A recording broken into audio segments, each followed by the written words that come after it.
Yes, sir. We're back at it once again. Champions Collective Podcast. You guys know how we rock and roll. We oftentimes tap in with some of the best collegiate athletes in America. And once again, this is a big show. We got a heavy hitter on the show with me, Brian McFadden, yours truly, B Mac, joined by redshirt junior defensive tackle from Florida State, Fabien Lovett. Make sure you guys follow him on Instagram at Fab0 on Instagram at Fab0. And then, of course, on Twitter, follow him at Fabo_54.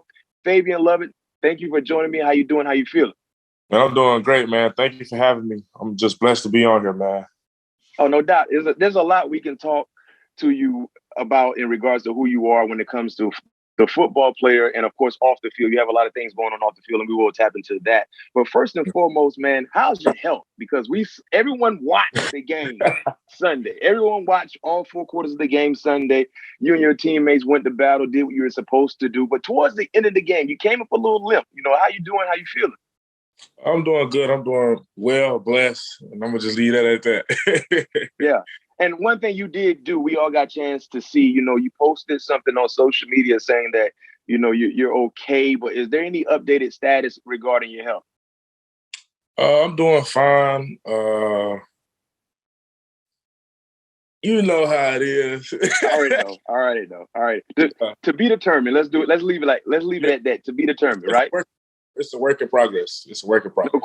No question. Well, we all wish nothing but, if there is some type of injury, quick healing process for you, because of course we know you're extremely important to the team, and of course on the defensive side. So we hope to see Zero out there the next time Florida State takes the field against Louisville. But let's walk through the roller coaster of the last 5 minutes of that ball game, man. What was going through your mind, understanding and seeing what happened? We recovered the punt that was muffed by their returner, and then I was there. I'm thinking the game is over. They'll have a shot. You know what I mean? And then, of course, we ended up fumbling. So take us through your mindset of the last few minutes of that ball game, and then defensively, what you guys was trying to get accomplished. Honestly, in my opinion, I was all over the place, but at the same time, I was calm and just ready to go back out there if need be. And it ended up we having to go back out there. So I talked to the guys before we went back out there, like, we can't lose this game. We're not losing this game. We're gonna do any and everything possible for us to win this game. Like, we don't work too hard to lose this game or give up anything now. And so the boys went out there and they sealed the deal at the end of the game and did what needed to be done.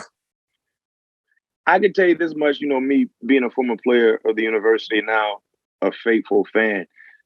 The game like this past Sunday usually would be a game that Florida State would lose in years past. I was so excited to see you guys. You found a way to win. And oftentimes we were finding ways to lose. Yeah. So what can the team learn from the finish against LSU that you guys can continue to display throughout the season? Every play counts. Every play counts. We're going to find a way to finish every game. It's no more of the finding a way to lose like we used to. It's a different turnaround. Learn how to respond better. We learn how to get up out of those situations when we're in a bad situation. You feel me? Like, we're not just focused on if we're up, we still got to keep going. If we're down, we got to come on. We got to bring it back together. It's all about our response. Like, we're able to respond to any given situation, whether we're up or down or whatever happens. And I love that. You know what I mean? Being a former player, understanding how important that is to get that mindset, but not just have that mindset, be able to put it on film. You know what I mean? Be able to execute those same sentiments that you just gave us is huge. And that's why I'm so excited about what you guys can do throughout the year, because like I said, you guys were finding ways to lose. You know what I mean? And that became a reoccurring theme for our ball club. Now, seeing what happened, the ebbs and flows of the game, you guys found a way to win. Man, that's a building block. And I'm pretty sure you guys and yourself and some of the other leaders on the team will continue to emphasize that throughout the locker room, man. Use what we did Sunday as a building block and continue to add wins to the pieces of the puzzle. What did you guys do defensively? I'm a defensive-minded guy. I'm biased. I play defense. But you guys just limited LSU's offense pretty much for the entire ball game. Outside of those 2 drives right before the end of the game, those sequence of plays, you guys limited them in a consistent fashion. But what were you able to do? Why were you so successful against LSU? They couldn't run the football outside of the quarterback scrambling and improvising. They couldn't throw it. Honestly, we just went out there with a great mindset of they don't score unless we want them to, unless we give it to them. No it's question. Not about. It's all about what we do, how we make them adjust to us. We're not adjusting to them. We're going out there to dominate them. We're not reacting to them. We make it back to us. At the end of the day, go out there and be dominant. A few plays at the end happen, but at the end of the day, we seal the deal on defense. That's all it's about. No question. That's it. But, a lot of simple-minded football people don't understand that. They like to highlight, what happened? Man, we won the ball game. You know what I mean? They on scholarship the same way we on scholarship. We didn't dominate for the entirety of the ball game, but you made plays when you're supposed to make. And one player who made a lot of plays outside of yourself, Jared Verse.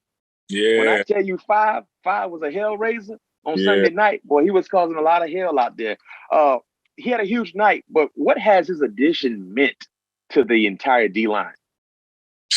He's a great addition. We was just waiting for the world to see, because everybody thought it's just because what happened to Duquesne, how good he played against Duquesne, that he was just a player.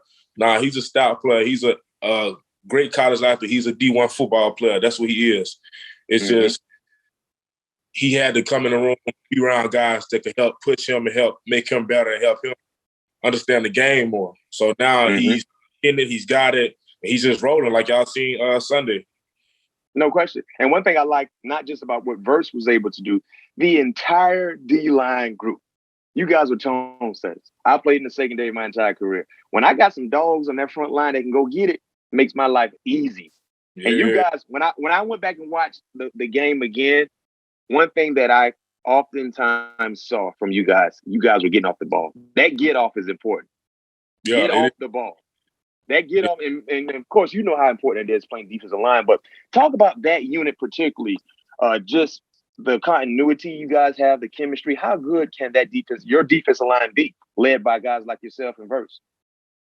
Honestly, I'm going to say this, and I'm going to say this with my whole chest. We got the best D-line in the nation. Nobody's... Say that again to me. Say that again to me. That's what I like to hear. Not to toot our own horn, but I feel like the way we've worked, the stuff we did that nobody knows about, the late nights at the facility, 11 to 12 p.m. A lot of people nobody knows about that, but we do. So that's why I say, like, we done worked and we done did everything we need to. Practices before fall camp, summers, all the stuff we did in the summer, we come up here on our own to watch film. We come up here on our own to go do drills. Like, it's not like coaches always tell us, it's a better team when it's player led. I like that. And for you being a leader on the team, what do you need to do to make sure that outstanding win on a national stage is not wasted? Because you got a lot of football left to be played. Honestly, my whole thing with being a big leader on the team is showing the guys that no matter what, I'm going to be the guy that's going to put my neck out there for y'all no matter what happens. I'm going to always be there. I'm going to always do what I needed to so y'all can trust me to do my job at the end of the day. You can trust Fabo to go out there and do what he need to so a play can happen or somebody else can make the play. I'm going to sacrifice myself so Verse can make a play, so D-Mac can make a play, one of our ends can go make a play. Like, I'm passionate about the game, so that's why I'm cool with not making a play all the time. You're not going to make all the plays at D-Top. Like, you in there for real. So I'm cool with sacrificing myself, taking on a double team, so our linebackers come down free and go make a play. All them boys flying around too. They can't fly around if the guards and the linemen coming up to them. Facts. And that's a great mindset to have. I played the majority of my NFL career in Pittsburgh, and we were always, considered to be an outstanding defensive unit. But we had guys with those type of that type of mentality, a selfless vibe. Like, I don't have to make the plays all the time. As long as somebody else making the play, we all make the play. We all gonna celebrate together. Exactly. Football is the ultimate team sport. It's not an individual sport. You go out and get 3 sacks. Guess what? We all celebrate because your 3 sacks, it help us win the ball game. Exactly. And that's all it's about. So, ball game. Hands down. Because I can tell you this much. When you're a part of winning teams, people want you. Yeah. People want that. People want players from winning teams that do it the right way, teams that hustle, play with their hair on fire. And y'all boys play with y'all hair on fire. Sunday, and I'm proud. I'm proud, and I can't wait to see what's in store throughout the rest of the year as you continue to add these wins to the puzzle. Let's talk about the beginning for you. At what point in your life, could be middle school, could be high school, did you realize you had a great opportunity to play college football? Probably had to say when I got my first offer, it was the junior year after we just went 0-12 my junior year season. And after that, that's when I got my first offer from Mississippi State. Yep. Honestly, where I'm from, don't nobody really know about college football or going to college or nothing like that. So, like, when I first got that first offer, I was like, wow, like, I think I could actually take this on somewhere. Like, yeah. And so that was part of, like, the turning point for me where I realized that I could actually go make some out of it. Yeah. And you talked about Mississippi State. You started out your collegiate career playing for Mississippi State, but then you decided to transfer to Florida State. Why did you choose the Seminoles? Honestly, because Coach Norvell was the first coach to recruit me out of high school, because Memphis is like literally 30 minutes down the road from where I went to high school at. And so I had a relationship with him. I knew Coach Marv from Mississippi State, and I feel like if he was here and he trusted those guys, so that's why I came. And hearing about Odell and all the guys he put in the league and what type of coach he is, that's another green flag right there. So I came, and it's been great ever since. No question. And talk about Odell Haggins is who he's referring to for our listeners and viewers might not be familiar with Odell. Odell has been part of Florida State forever. Odell helped recruited me, players way before I got there. He played at Florida State. He won championships as a coach with the Seminoles. He's still there. And he's one of the best to do it in college football in regards to the defensive line. But talk about what he has meant, what he's meant to you. Odell Haggins, what has he meant to you? Honestly, if it weren't for Odell, I don't know how I'd be just where I'm at now. Like, if anybody that actually knew me when I first got here, I was shy. I ain't really just want to leave home. I ain't want to leave Mississippi. So, like, I didn't really just get along. I ain't going to say I didn't get along. I really didn't talk to people when I got here. So, like, being around him and listening to his wisdom, it just opened me up to more things and trying more things and being able to go out and just express myself and do everything I need to. And that's how, honestly, he's the reason that I became, like, a big leader and a big voice of the team, because he pushed me and opened up things in myself that I never knew I had. Like, Odell is a guy, I could call him right now. I could call him 10 years from now. He won't ask you about a dime. He going to ask you how your family doing, how you doing, how your cousin doing, how everybody doing. But that's why I feel like as defensive lineman, we play so hard for him, because he's not even just necessarily just worried about football. Like, he's a great coach, don't get me wrong, but what makes him a great person is the stuff he does off the field, how he checks on you, calls you. He not the coach that's going to call you and just be talking about a play. Man, he gonna call you, check on you, see how your family doing. Like, what coach when I had my son ask for a picture of me and my son together? Show me a college coach that's asking for a picture of one of his players and their kids so he can have it and put it with other players, with other pictures of all his past players and their kids. No question. And I echo everything that you just stated in regards to Coach Haggins, because I've been going for Florida State for a long time. And me and him talk whenever.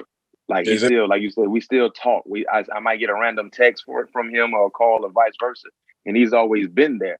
And that's unique. And the thing about playing the game of football, I tell people this all the time, Fabien. When players respect their coaches, they're going to do everything in their power to do what their coach wants them to do because they respect them. If you don't respect the coach, you might not really try to execute what they want you to do because you really don't respect them. You ain't rocking with them like that. But when you trust and respect the coach, if they tell you to run through a wall, you're going to do it because you trust that they're putting you in position to be successful. Exactly. That's the name of the game. And he done played it. He done it. And that's what give us even more respect, because he done everything he coached us. It ain't like he just out here telling us to go do this and do that. Like, he show us film of him doing what we doing. Like, he's showing us film, like, of him running to the ball, running down plays. He was a 250 nose guard. No question. And we're giving him hell out there. Yeah. Yes. You talked about something for a lot of people who might not know Fabien. He is a father. He has a son. But tell us a little bit, how did having your son change your perspective on life? having my son change my perspective on anything, on everything. Like, it's just, and like, it tapped me into my grown man phase when it came to football. Mm-hmm. Yep. And off the field wise, it just put everything in perspective. Like, it's not even about me no more. At the end of the day, I got a mouth to feed. I got to make sure he's good and whatever he needs. He don't, for nothing. We got to make sure he don't grow up how I grew up. Like, no question. It's just a lot that I got to put into it because I want my son to have the best life. And whenever I have other kids, I want them to have the best life and not have to worry about anything. And I'm going to teach them basically how Odell taught us. Like, that's how I want to be able to raise my kids. Like, Odell is teaching us, like, in the film room. Like, he teach us, like, before we even start film, before we even watch anything, he talking to us about life things, like, just checking on us, see how we doing. Like, it's a different relationship. It's like he's basically like your dad from home. No question. And that's important because one thing about college athletics, especially the game of football, just from my experience, a lot of people come from situations they don't have that type of structure. Yeah. And as a coach, when you recruit these players out of high school, you have to provide a sense of structure in their life that they won't be able to get from their loved ones because they're away from home. It's not just about football. It's not about football structure. It's about life structure, being disciplined, being able to educate these kids, these student athletes on what it means to be a quality sound man in our world. Exactly. And Odell, along with the rest of the coaches, they do a great job. That's why I feel like, we're going to change, the people's mindset of who we are as a program because we got good people. And when you have good people, good things happen. Right. Good things happen to good people, especially when you treat people the right way. And that's the sentiment to what Odell and the rest of the staff is doing and guys like yourself are doing when it comes to players. What does it mean to you to represent the program and have that C on your jersey as a captain? It's crazy because honestly, I remember being in high school, just sitting and watching college football and be like, dang, like it's crazy. Like this is an impact player.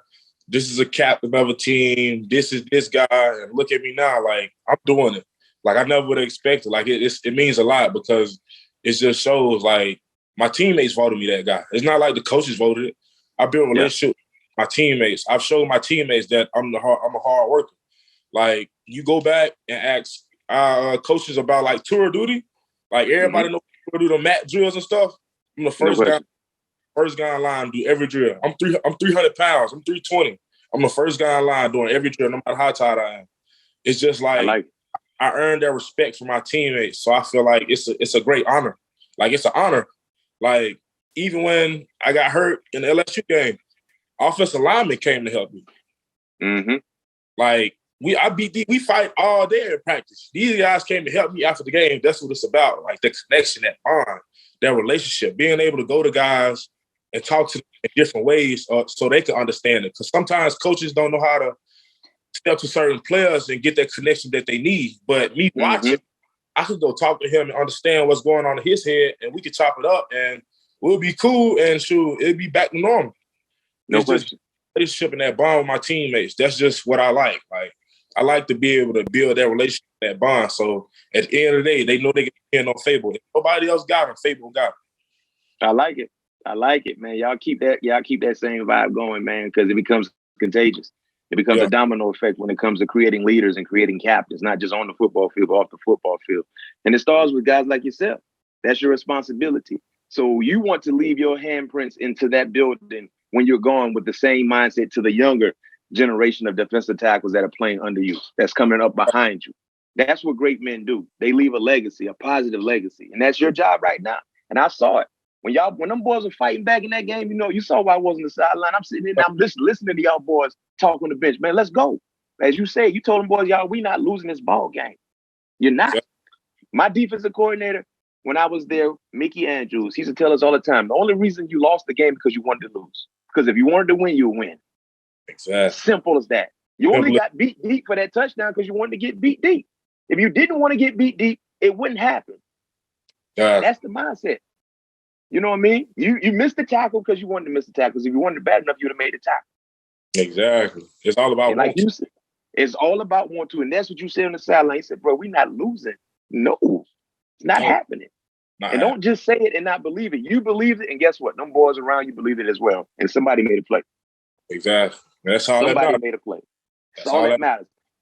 One last question before we transition to the 2-minute drill part of our show. You've been around Coach Norvell, Mike Norvell's throughout his entire tenure there in Tallahassee. But what do people need to see to believe the program is trending in the right direction, getting back to that dominant football blue blood program that we grew up loving in Tallahassee? What do people need to see? Honestly, y'all, everybody just saw it.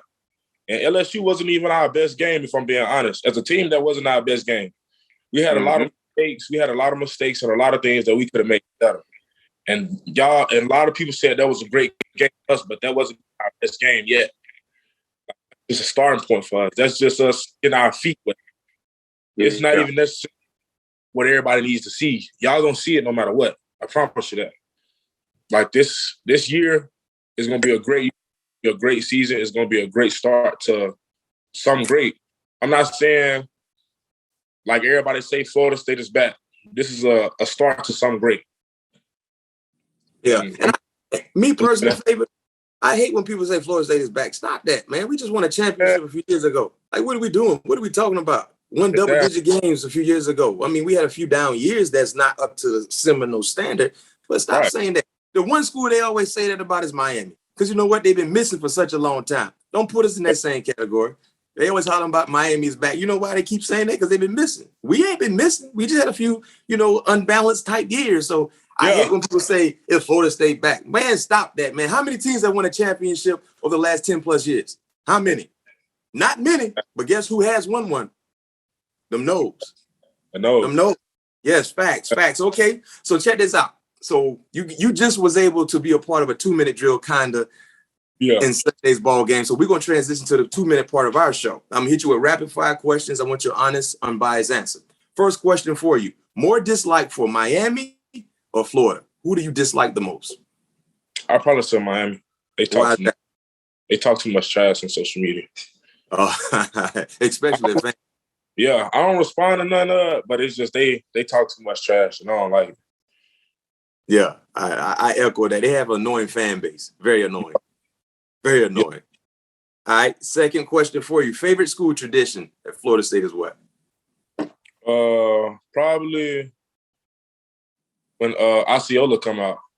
Yeah. Chief Osceola drop that spear down? Drop that spear. That's the no question. Yeah, I like that too. Favorite food spot in Tallahassee? It'll probably have to be Bada Bean and Olean's. Olean's is a soul food spot, and Bada Bean is like a breakfast spot I heard that I go to all the time. Okay, well, shout out to Bada Beans and Orleans. This man giving y'all some love on the podcast. Y'all need to give him some love with the NIL opportunities. Maybe some free dinners or something like that, huh? Some free breakfast. Right. Yes, sir. Shout out to Orleans and what's the other name? Bada Bean, and Orleans. Bada Beans. All right, we're going to get this out to Bada Beans and Orleans, so we need to make something happen. All right. Go-to pregame music. What's that go-to song when you ready to go ahead and let's get it cracking? You put on? It'll probably be Young Dolph, One It All, or probably Moneybag, The Real Me, or probably like one of his old Moneybag old albums. I'm more from that North Mississippi area, so like I'm right there beside Memphis, so I listen to a lot of Memphis rappers and stuff. Yeah, you got to keep close to the home front. Yeah, I got to. All right, favorite away stadium to play at is where? Probably have to say North Carolina. North Carolina. You know, somebody else said North Carolina. I think it could have been Kevin. I think Kevin Noles said North Carolina as well. I just like that blue. I ain't gonna lie, I like that blue. And they crowd be baby blue? Yeah, they crowd be lit. They be cool people. They don't be just on no crazy stuff, you feel me? Yeah. All right. When you're not playing football or in class, what are you doing? Probably catching up on some sleep. You gotta be up in the morning, so I gotta get my body prepared to get back up in the morning. And if anything, I'm probably at the movies, because I like to go watch movies all the time. Like that's just something. I probably go to the movies, go to the park, Cascades out here because they got the little lights and stuff at night. So I like to go check. It's a good little vibe. You get to hear the animals and the crickets and stuff like that, you know. And probably I play a video game from time to time. But besides that, I'll probably be kicking it, watching film too. Get ready for the next game also, and watching practice. What are you getting your degree in? Social science. Okay. And granted, we foresee professional football in your future, but if that wasn't an option, what would you like to do with that degree? Honestly, I was going to use that degree and probably go back home and work. I had some set up where I could get locked in with my uncle because he works on the train tracks. He's a train conductor. Mm-hmm. So I had to get in with him on that because they make a good amount of money a year. And I was like, they travel and they miss a couple of days from home, but it'd be cool. It was something interesting that I always looked into and liked doing. That's dope. Last question for you. Who's the GOAT at your position? I think I know who you might say. You talking about in Florida State? No, I'm talking about in general. The GOAT at you play defensive tackle. If you had to say this guy's the GOAT at the defensive tackle position, who would you say? I probably have to say AD. Yeah, that's why I said I kind of know where you're going. But I really don't watch AD's moves because I'm a bigger guy. Mm-hmm. And you got a different style of play. Yeah, and I like that old school play, like Reggie White, all the old school. Hey, and talking to old school, that's why you got to no gloves on, no tape, no nothing. Man, I'm trying to figure out, I said, why Fabien, they ain't got no tape on his wrist, no fingers. That's what Reggie White used to do. Yeah. Straight brute strength. Exactly, because I can grab you. Them gloves, man, you put them gloves on, man, they get wet, get sweaty. Yeah. Now you're flying. Now you done missed your block. You done got pancake. Nah, I ain't got time for none of that. I need to grab you so you can feel these hands and you can know what's up. No question. Yeah, you did a lot. You showcased that this past Sunday against LSU, and hopefully we can get a chance to see a healthy Fabien out there against Louisville. Of course, Florida State has a bye this week, so you won't see them for another week getting ready to against the Cardinals. But hey, man, Fabien, man, I appreciate you joining us here. Champions Collective Podcast. You guys know how we do it. Redshirt junior defensive tackle Fabien Lovett got that C on his jersey because he's a captain, not just on the football field, but also make sure y'all follow him again. Fabien on Instagram, FABO, and then on Twitter, Fabien_54. One of the best to do it. And you heard this man say he got the best defensive line in the country, not just the ACC. He's talking about the entire country. And he showed y'all what they can do. They got plenty more coming, though. So, Fabien, thank you for joining us. Make sure you get that ice on your leg. Yes, sir. Stem, get everything you need, because we need to see Zero out there with no gloves on against Louisville. I got you. I thank you for having me, man. Thank you. No problem. Be safe now.